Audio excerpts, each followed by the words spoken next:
بسم الله الرحمن الرحيم عم يتساءلون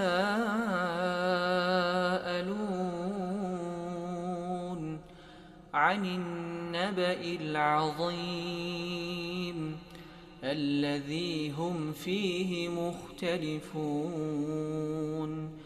كلا سيعلمون ثم كلا سيعلمون ألم نجعل الأرض مهادا والجبال أوتادا وخلقناكم أزواجا وجعلنا نومكم سباتا وجعلنا الليل لباسا وجعلنا النهار معاشا وبنينا فوقكم سبعا شدادا وجعلنا سراجا وهاجا وأنزلنا من المعصرات ماء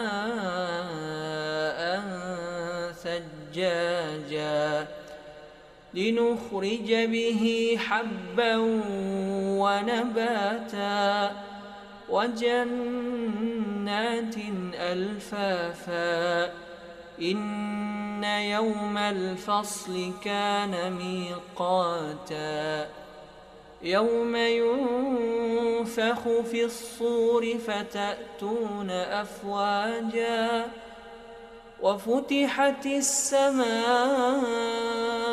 فكانت أبوابا وسيرت الجبال فكانت سرابا إن جهنم كانت مرصادا للطاغين مآبا لابثين فيها أحقابا لا يذوقون فيها بردا ولا شرابا إلا حميما وغساقا جزاء وفاقا.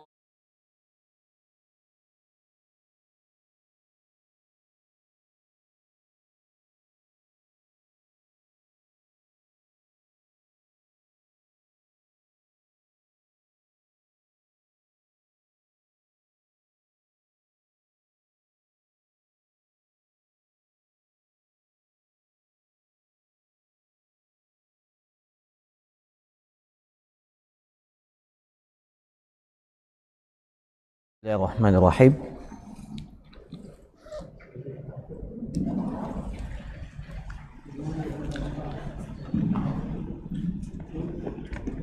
Bismillahirrahmanirrahim. Assalamualaikum warahmatullahi wabarakatuh.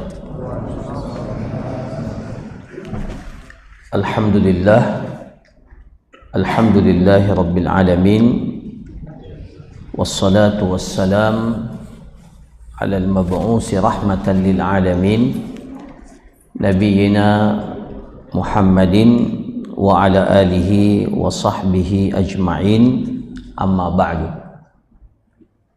Hadirin jamaah salat maghrib yang dirahmati oleh Allah Subhanahu wa ta'ala, yang pertama kita bersyukur memuji kepada Allah Subhanahu wa ta'ala yang masih berkenan memberikan kepada kita kesempatan, memberikan kepada kita kesehatan, sehingga kita dapat melaksanakan kewajiban kita beribadah kepada Allah Subhanahu wa ta'ala,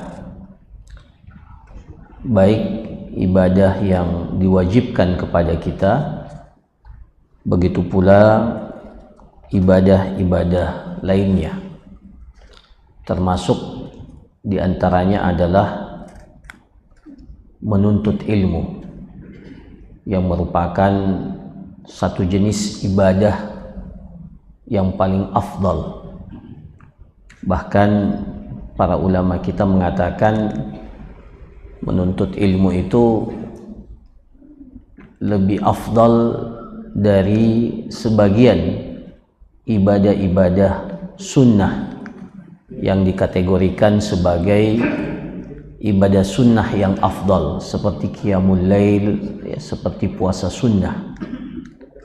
Kenapa? Karena kita tidak dapat beribadah kepada Allah dengan benar kecuali disertai dengan petunjuk, disertai dengan ilmu yang benar, ya.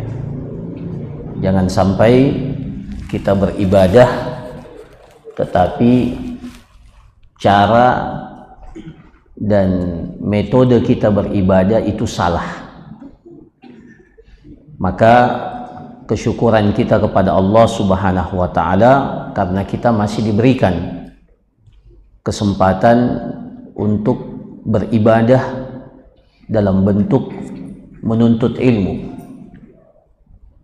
Apalagi kita berada di zaman yang penuh dengan kedustaan, di zaman yang penuh dengan fitnah.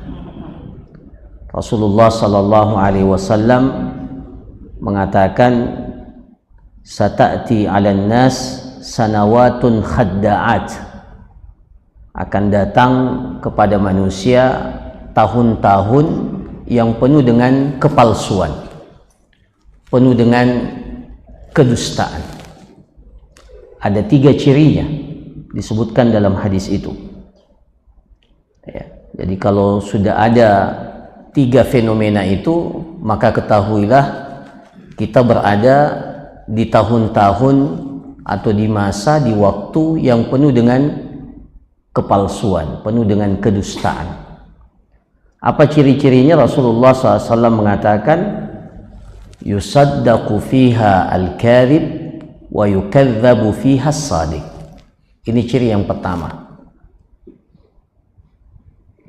Orang yang jelas pendusta dikatakan benar, dan orang yang jujur dikatakan pendusta.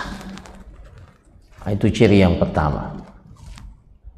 Jadi kalau ada orang yang sudah jelas pendusta dikatakan benar, begitu pula sebaliknya, ketahuilah kita berada di zaman yang disebutkan oleh Rasulullah sebagai sanawatun khadda'ah, tahun-tahun, masa-masa yang penuh dengan kedustaan, fitnah. Ciri yang kedua, yu'tamanu fiha al-kha'in wa yakhunu fiha al-amin. Amanah itu diberikan kepada orang yang jelas-jelas berkhianat. Jadi sudah jelas berkhianat, tapi masih diberikan amanah itu kepadanya. Dan sebaliknya, orang yang amanah justru dikhianati. Itu ciri yang kedua. Ciri yang ketiga, Rasulullah SAW mengatakan, wa yantiqu fiha ar-ruwaybidah, wa yantiqu fiha ar-ruwaybidah. Pada masa itu yang berbicara, ya, maksudnya yang berbicara yang banyak didengarkan pembicaraannya, ar-ruwaybidah. Qila wa mar ruwaybidah, ditanyakan siapa itu ruwaybidah, ya. Ar-ruwaybidah itu disebutkan dalam hadis itu, Rasulullah SAW mengatakan ar-rajulut tafih. Dalam riwayat yang lain dikatakan as-safih, orang yang bodoh, ya. Ar-rajulut tafih, orang yang bodoh. Yatakallamu fi amril ammah, tapi berbicara pada urusan yang besar, urusan orang banyak. Ar-rajulut tafih, orang yang bodoh, orang yang tidak dikenal, tapi tiba-tiba berbicara pada persoalan-persoalan yang besar yang menyangkut hajat hidup orang banyak. Maka kalau kita mendapati fenomena seperti ini, ada orang bodoh, orang yang tidak dikenal, tidak punya tradisi keilmuan yang jelas, tiba-tiba didengarkan, tiba-tiba perkataannya ya seperti fatwa dan banyak yang mengikutinya. Maka kita sesungguhnya sudah berada di sanawat khadda'ah. Apalagi dia berbicara pada persoalan-persoalan yang menyangkut hajat hidup orang banyak, persoalan-persoalan besar, persoalan-persoalan penting, ya, yang seharusnya dibicarakan atau disampaikan oleh orang-orang yang mendalam ilmunya. Maka di zaman-zaman yang seperti ini, ya, para jamaah sekalian, ya, semoga Allah melindungi kita. Salah satu cara untuk melindungi diri kita adalah dengan menuntut ilmu, dengan belajar. Semakin kita butuh untuk saling belajar dan saling nasihat menasihati dalam kebenaran, nasihat menasihati dalam kesabaran. Kemudian yang kedua, pada malam hari ini insya Allah kembali kita akan melanjutkan kajian kita, kajian pembahasan kitab Al-Fiqhul Muyassar, setelah tentunya ya libur pekan yang lalu, karena kita berada pada hari-hari tasyrik setelah Idul Adha. Maka pada pekan ini kembali kita lanjutkan dan melanjutkan pembahasan tentang fikih muamalat, ya. Dan alhamdulillah malam hari ini kita sudah sampai pada bab yang ke-16, ya. Yang terakhir kita bahas bab yang ke-15 itu tentang ghasab, ya. Tentang ghasab. Nah, sekarang yang kita bahas adalah bab yang ke-16 fis sulhi, tentang as-sulhu. Apa itu as-sulh? Ya. Di sini dikatakan ya, ada 3 pembahasan. Yang pertama, makna as-sulhu itu. Apa itu as-sulh? Kata as-sulhu ini disebutkan dalam Al-Quran, ya, dalam beberapa tempat. Apa itu as-sulhu? Di sini dikatakan maknahu as-sulhu fil lughah at-taufiq, ay qat'ul munaza'ah. As-sulhu secara bahasa itu bermakna at-taufiq, mencari titik temu, ya, mencari titik temu, ay qat'ul munaza'ah. Ada 2 orang yang berselisih, maka dicarilah titik temunya agar perselisihan itu terhenti. Itu as-sulhu secara bahasa, ya. Jadi as-sulhu itu dari kata saluha. Saluha itu artinya baik, ya. Makanya orang baik itu disebut orang saleh, karena ada sulh, ada kebaikan di dalamnya, saluha, ya. Jadi as-sulhu itu mencari kebaikan, ya, secara bahasa. Jadi kita mencari titik temu sehingga orang yang bersengketa itu bisa, yang tadinya mungkin saling membenci, akhirnya menjadi baik, ya, hubungannya kembali normal dengan as-sulhu itu. Nah, kira-kira seperti itu secara bahasa. Adapun secara istilah, ini tidak jauh dari makna bahasa. Huwal aqdul ladzi taqta'u bihi khusumatul mutakhasimain. Jadi kurang lebih seperti makna bahasanya sebenarnya. Jadi as-sulhu itu adalah akad yang dengannya perselisihan atau sengketa dari 2 orang atau lebih itu menjadi selesai. Nah, jadi sulh itu adalah sebuah akad yang dijadikan sebagai sarana untuk menghentikan perselisihan di antara orang yang bertikai atau orang yang berselisih. Tidak dapat dipungkiri bahwa dalam kehidupan kita ini terkadang ya namanya manusia, masing-masing punya keinginan, masing-masing punya sesuatu yang diharapkan, maka tidak dinafikan bahwa terkadang terjadi perselisihan. Jangankan antara teman, antara orang yang memiliki hubungan dekat saja bisa berselisih, ya. Ya, makanya salah satu bentuk as-sulhu itu adalah as-sulhu baina zaujain, ya, perdamaian di antara sepasang suami istri ketika terjadi perselisihan di antara keduanya. Sebentar kita jelaskan. Nah, jadi sekali lagi bahwa as-sulhu itu adalah sebuah akad yang dijadikan sebagai sarana untuk menghentikan pertikaian di antara dua orang yang bertikai atau lebih.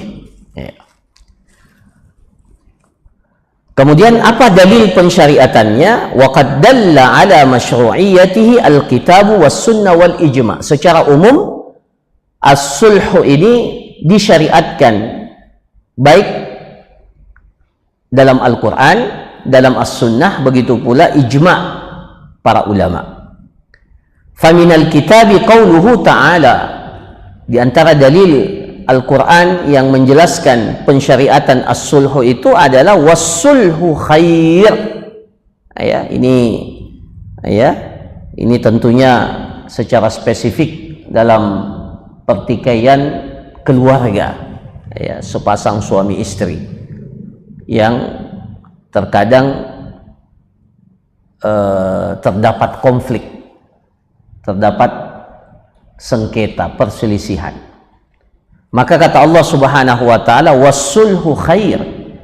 Kalau mereka berdamai, ya, mencari titik temu, ya, agar mereka bisa berdamai, maka as-sulhu khair.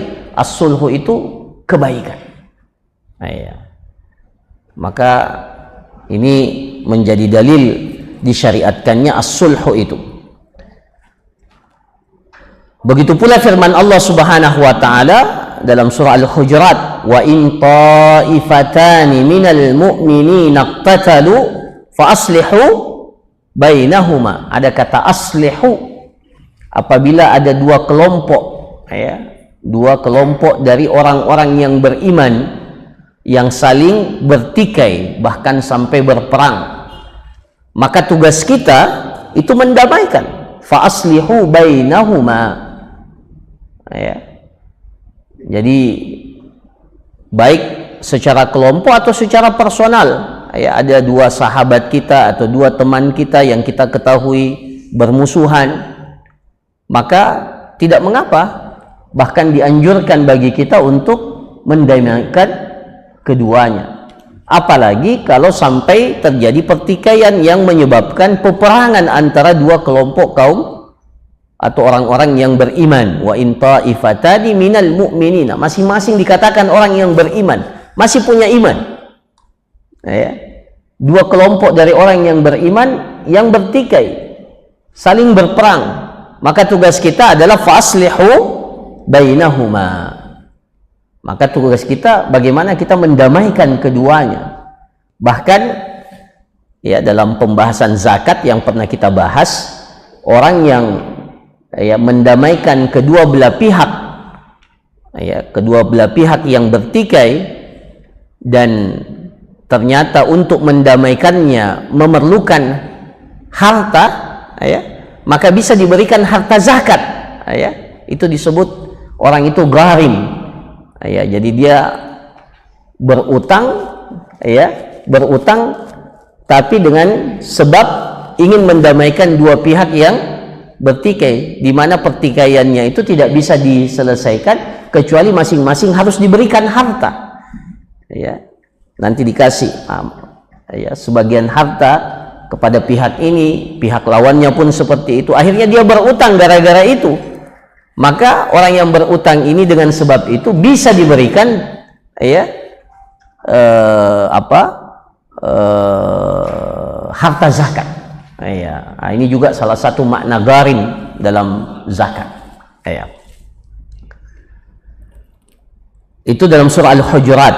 Ya. Dalam surah An-Nisa, la khaira fi kathirin min najwahum illa man amara bisadaqatin aw ma'rufin aw islahin bainan nas. Jadi pembicaraan kita ini secara hukum asalnya Allah Subhanahu wa taala mengatakan kebanyakan pembicaraan kita ini tidak ada kebaikannya. Ya, coba kita cek pembicaraan kita di media sosial hari ini, pembicaraan kita di tempat-tempat pertemuan kita atau di mana saja, kebanyakannya itu perbincangan yang terkadang tidak mendatangkan kebaikan. Makanya Allah Subhanahu wa taala mengatakan la khaira, tidak ada kebaikan fi katsirin min najwahum, pada pembicaraan yang dilakukan di antara mereka. Maka hukum asalnya berbicara itu cuma dua. Kul man kana yu'minu billahi wal yaumil akhir falyakul khairan aw liyasmut. Ini kita hafalkan hadisnya. Siapa yang beriman kepada Allah dan hari akhirat, maka pilihannya cuma dua, berkata baik atau diam. Jadi kalau tidak bisa berkata baik dan tidak bisa diam, maka sebenarnya dia sudah terjatuh pada pembicaraan yang sia-sia. Makanya Allah Subhanahu wa taala mengingatkan kepada kita, la khaira fi katsirin min najwahum illa, dikecualikan illa man amara bisadaqah, kecuali kalau kita memerintahkan untuk bersedekah. Itu pembicaraan yang baik. Ya, jadi mengajak orang bersedekah. Au ma'rufin, atau mengajak orang untuk melakukan kebaikan.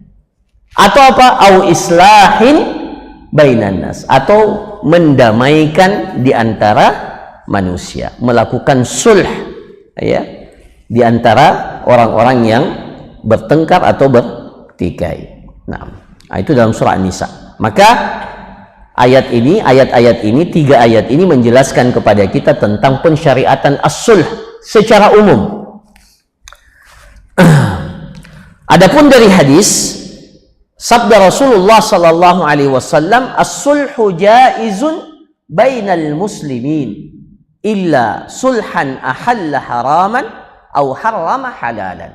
Jadi Rasulullah sallallahu alaihi wasallam mengatakan as-sulhu, berdamai itu adalah jaiz, sesuatu yang dibolehkan, bainal muslimin, di antara orang-orang yang di antara kaum muslimin, illa, kecuali sulhan ahalla haraman, kecuali sulh, berdamai tapi di dalamnya mengandung menghalalkan sesuatu yang diharamkan. Jadi tidak boleh melakukan sulh pada sesuatu yang di dalamnya menghalalkan apa yang diharamkan oleh Allah, atau sebaliknya mengharamkan apa yang dihalalkan oleh Allah. Jadi hukum asalnya as-sulhu itu boleh. As-sulhu itu perjanjian, perdamaian, atau mencari titik temu pada persoalan sengketa atau sengketa yang terjadi di antara dua orang, maka itu dibolehkan, kecuali di dalamnya mengandung sesuatu yang diharamkan, menghalalkan sesuatu yang diharamkan atau mengharamkan sesuatu yang dihalalkan oleh Allah, maka itu tidak boleh. Dan para ulama kita telah berijma tentang pensyariatan as-sulh, dengan tujuan untuk mencari ridhanya Allah, dan dengan tujuan agar orang yang bertikai itu menjadi ridha.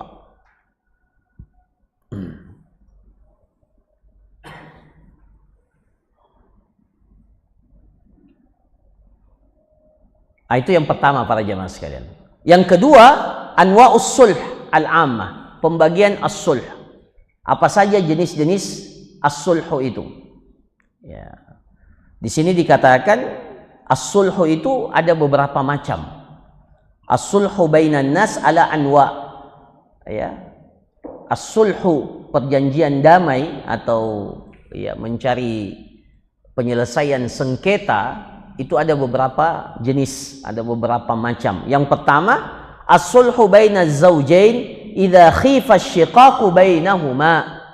As-sulhu, ya, perjanjian perdamaian atau akad damai yang dilakukan oleh sepasang suami istri yang dikhawatirkan terjadi pertikaian atau terjadi syiqaq, ya, terjadi pertengkaran di antara keduanya, ya. Jadi para jamaah sekalian, dalam syariat kita ada pernikahan, ada perceraian, ya. Ada nikah, ada cerai. Tapi sebelum cerai itu ada proses yang namanya as-sulhu, ya. Jadi syariat kita tidak serta-merta orang yang datang ke pengadilan agama kemudian meminta untuk cerai langsung dikabulkan gugatannya. Tidak. Biasanya selalu diarahkan untuk sulh, diarahkan untuk berdamai dulu, ya. Masih bisa ndak dicari titik temunya, ya.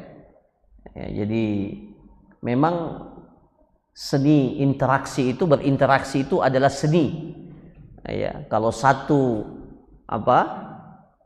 dua-duanya ngotot, dua-duanya ini tidak akan ketemu. Jadi yang satu harus mengalah atau sebaliknya, ya. Begitu. Nah, itulah, ya, as-sulhu itu, ya. Dan ini terkadang terjadi pada pasangan suami istri, ya. Tidak selamanya kehidupan kita berkeluarga itu, ya, mulus, ya, mulus. Pasti, ya, ada konflik, ya. Itu surah At-Talaq itu turun kepada siapa? Surah At-Talaq dalam Al-Quran turun kepada siapa? Kepada seorang manusia yang mengatakan, ya, khairukum li ahli wa ana khairukum li ahli. Seorang manusia yang pernah mengatakan sebaik-baik kalian adalah orang yang paling baik untuk keluarganya dan akulah orang yang terbaik bagi keluargaku. Rasulullah SAW. Tapi surah itu diturunkan kepada Nabi Sallallahu Alaihi Wasallam. Jadi rumah tangga Rasulullah juga adalah rumah tangga yang pernah tersentuh dengan konflik. Jadi bukan aib, ya, bukan aib kalau ada konflik dalam rumah tangga, biasa, ya. Yang aib itu kalau membiarkan konflik itu berlarut-larut, tidak mencarikan solusi yang terbaik, ya. Maka solusinya adalah, salah satunya adalah dengan as-sulh. Jadi Allah Subhanahu wa taala berfirman, "Wa in khiftum syiqaqa bainihima." Apabila kalian khawatir, ini para keluarga, ya. Kalau kalian para wali, ya, walinya perempuan, walinya orang tua laki-laki, ya, sepasang suami istri itu mengkhawatirkan jangan sampai keluarga ini berantakan, ya, pecah, larut dalam pertikaian. Fa in khiftum syiqaqa bainihima fab'asu hakaman min ahlihi wa hakaman min ahliha iyurida islahan yuwaffiqillahu bainahuma. Maka masing-masing itu mengutus, ya, utusan dari keluarga masing-masing. Sang suami mengutus utusan, sang istri juga mengutus utusan dari keluarga mereka masing-masing, ya.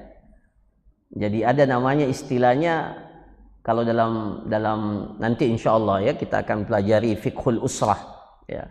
Setelah fiqhu muamalat ini, kalau tidak salah fiqhul usrah, ya. Iya, fiqhul usrah. Nah, ya. Jadi kalau terjadi pertikaian antara sepasang suami istri dan masing-masing tidak bisa mendapatkan solusi atas pertikaian itu, maka tidak langsung cerai. Masing-masing mengutus dulu utusan. Jadi suami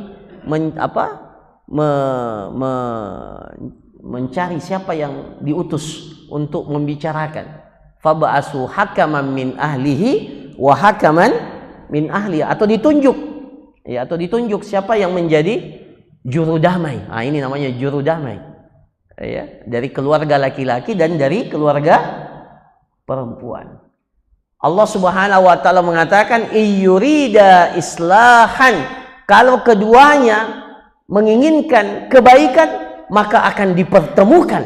Yuwaffiqillahu bainahuma, Allah akan mempertemukan kebaikan itu di antara keduanya. Jadi ini salah satu bentuk as-sulhu. Begitu pula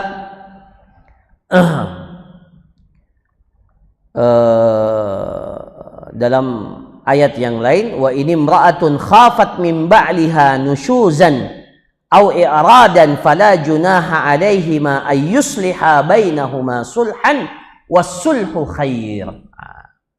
Jadi jika seorang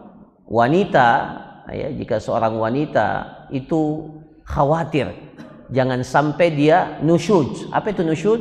Membangkang kepada suaminya. Jangan sampai dia membangkang kepada suaminya, au i'radan, dan bahkan i'rad, membelakangi suaminya. Jadi pernah seorang wanita itu dinikahi oleh seorang sahabat di zaman Rasulullah sallallahu alaihi wasallam. Setelah menikah, ternyata wanita ini tidak senang sama fisik suaminya. Makanya para jamaah sekalian, itu melihat kepada calon pasangan itu sunnah.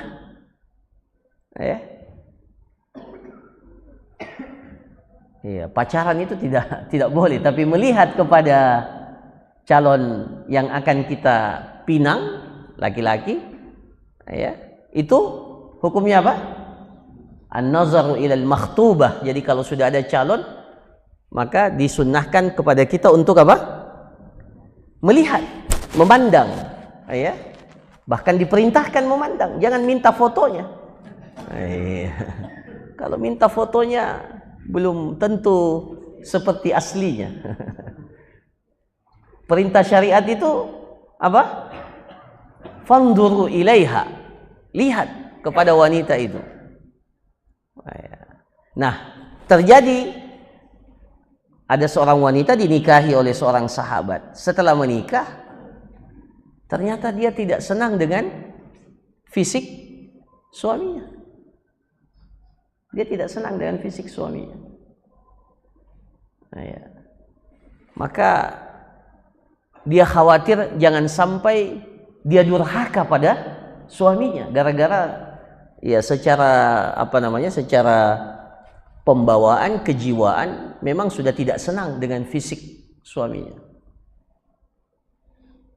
Padahal suaminya ini punya agama, punya ini, tapi namanya manusia. Manusia itu wajar. Salah satu bentuk penilaiannya itu penilaian apa? Fisik. Makanya kalau kita menikah itu syaratnya bukan satu, bukan agama saja. Syaratnya apa? Atau kriterianya ada berapa? Ada 4. Salah satunya diantaranya adalah agama. Tapi ada kriteria yang lain. Hartanya, kecantikannya. Kalau perempuan itu kecantikan, kalau laki-laki apa? Ketampanan. Meskipun semuanya itu sifatnya relatif, relatif. Dan alhamdulillah tidak satu standar kita memandang kecantikan dan ketampanan itu tidak satu standar. Seandainya standarnya satu, maka banyak yang tidak laku. Nah, akhirnya apa? Ini biarlah di bab nikah nanti jangan terlalu lama dibahas ini. Saya lihat banyak anak muda. Nanti supaya cepat-cepat bab muamalah ini cepat selesai, langsung pindah bab nikah. Untuk anak muda. Insyaallah. Akhirnya Rasulullah tawarkan, ataruddina alaihi hadiqatahu.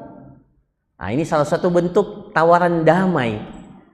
Mau apa? Mau, ya kan dia sudah tidak suka pada.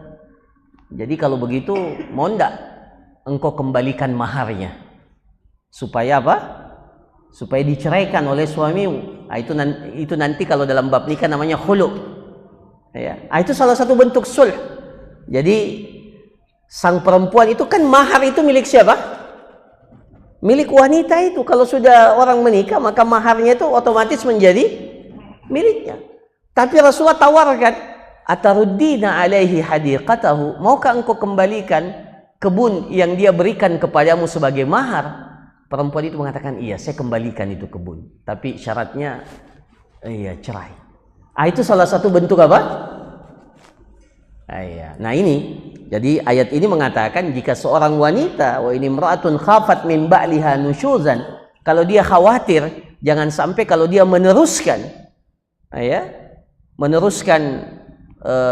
pernikahan itu dia jadi nusyud, dia jadi membangkang kepada suaminya, au i'radan, fala junaha alaihima an yusliha bainahuma sulhan, maka tidak ada dosa bagi mereka kalau mereka mencari titik temu, an yusliha bainahuma sulhan, wassulhu khair, dan berdamai itu kebaikan. Nah itu yang pertama. Yang kedua para jamaah sekalian, as-sulhu bainat ta'ifatainil mutaqatilaini minal muslimin. Ini sudah kita jelaskan tadi. Sulhu, as-sulh, perjanjian damai, antara dua kelompok orang-orang yang beriman yang bertikai.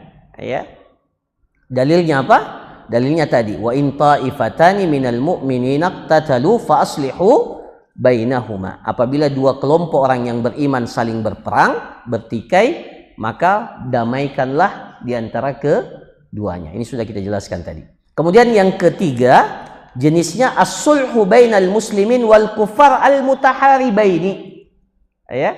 Jadi sulh antara orang-orang yang beriman dan orang-orang kafir yang sedang saling bermusuhan. Pernah tidak dilakukan oleh Rasulullah SAW?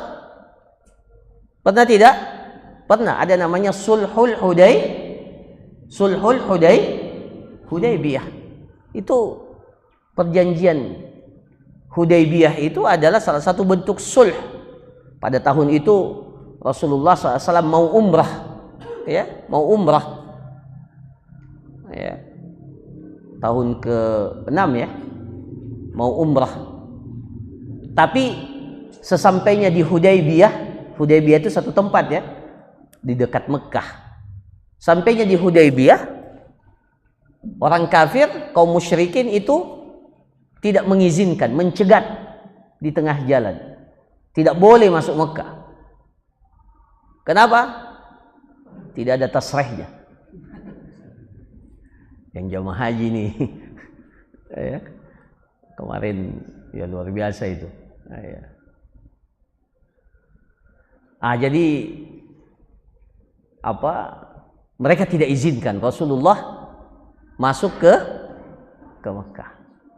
Maka akhirnya tahun itu Rasulullah tidak jadi umrah.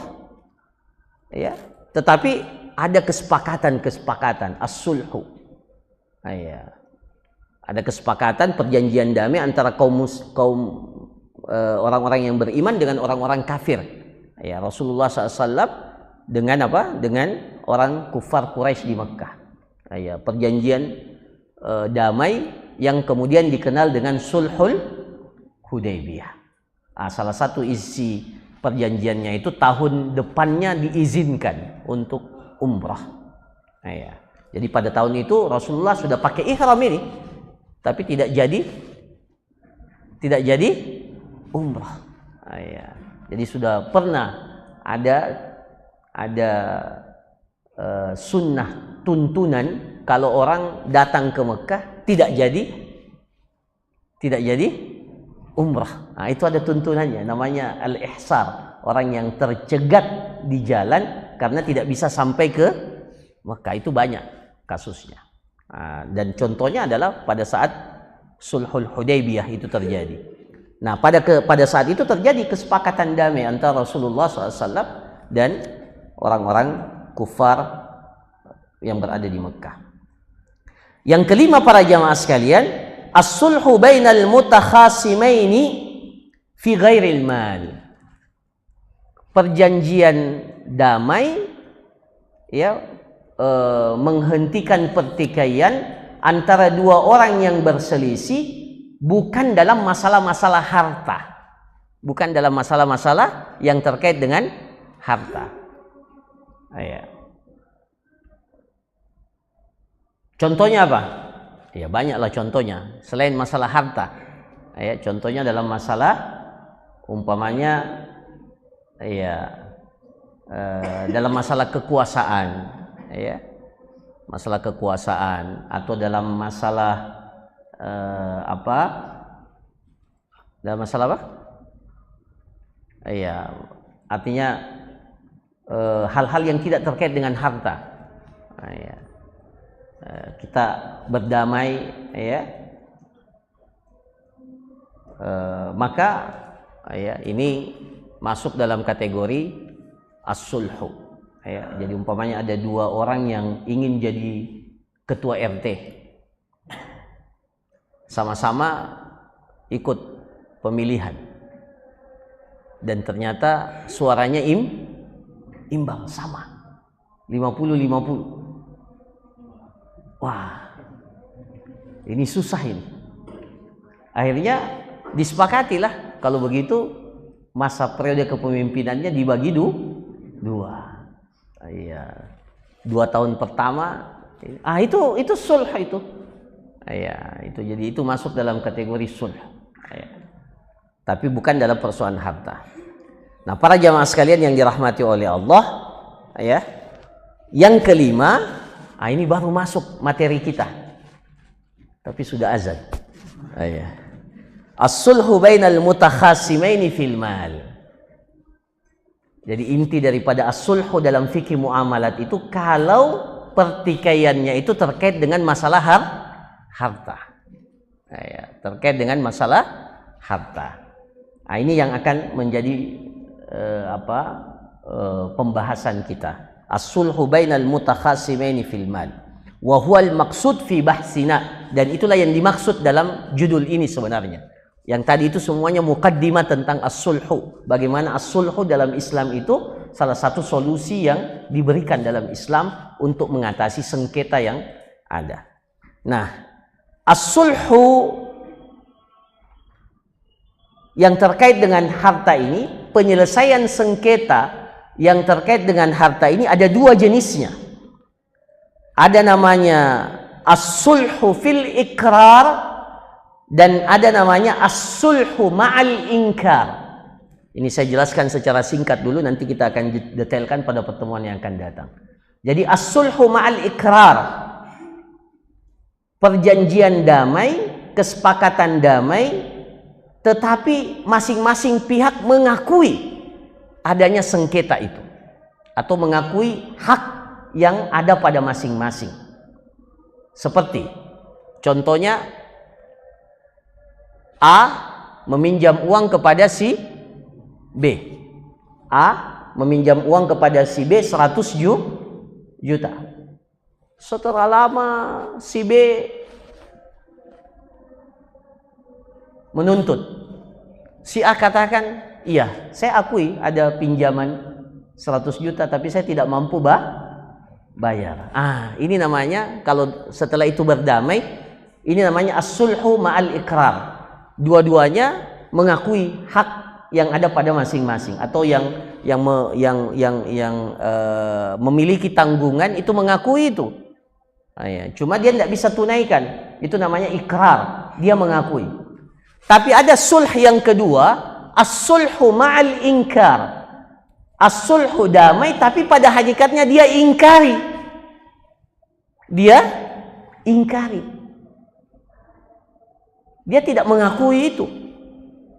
Tapi daripada terganggu, maka dia damai saja. Contohnya, nah ini nanti detailnya kita akan jelaskan ya. Contohnya, ada orang yang tiba-tiba datang dan mengatakan kepada kita, itu tanah yang engkau banguni rumah tanahku.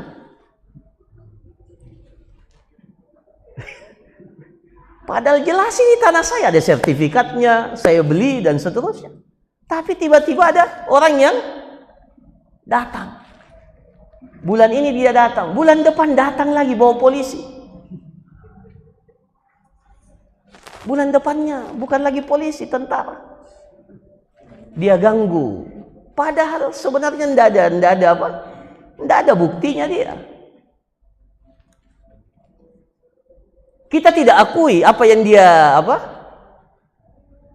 Tidak akui apa yang dia katakan. Ini tanah-tanah saya. Tapi karena kita tidak mau ribut, apa sih yang kau mau? Ya, kita kasih uang 1 juta. Sebagai apa? Bukan karena kita akui bahwa tanah ini adalah tanahnya, tapi memang kita ingin menghindari untuk tidak terjadi pertikaian. Padahal kita ingkari. Itu namanya as-sulhu ma'al ingkar, mencari perdamaian. Tapi ini jangan dibawa kalau ditilang sama polisi ya.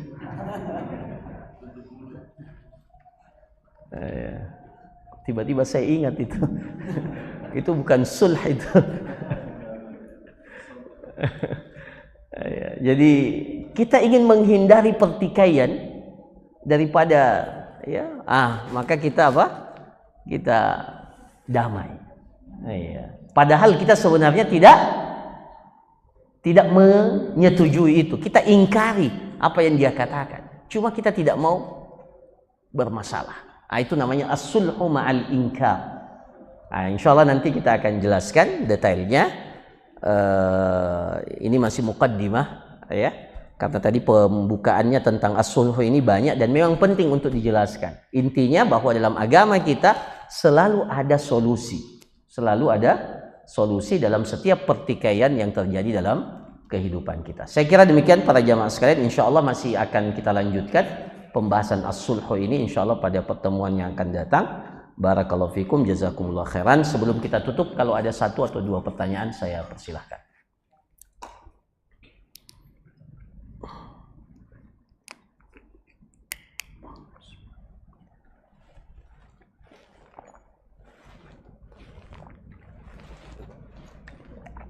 Silakan.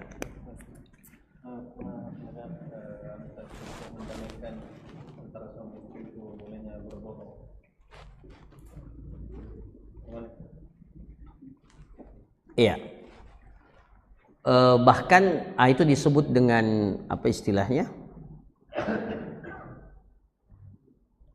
Iya, jadi untuk mendamaikan bukan hanya suami istri sebenarnya, antara 2 orang yang bertikai. Jadi kalau ada 2 orang yang bertikai, kita tahu dia ini apa? Bermusuhan. Kita datang kepada si fulan dan mengatakan, kamu dicari sama si A. Padahal sebenarnya dia tidak cari. Begitu pula sebaliknya. Akhirnya kita mendamaikan keduanya. Ini boleh.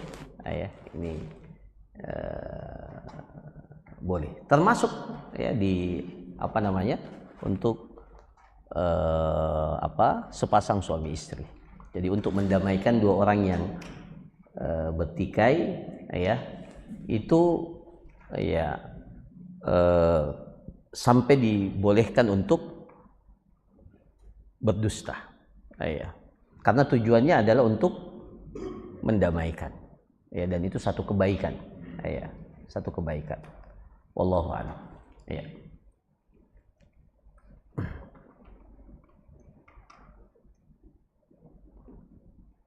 Masih ada? Ya.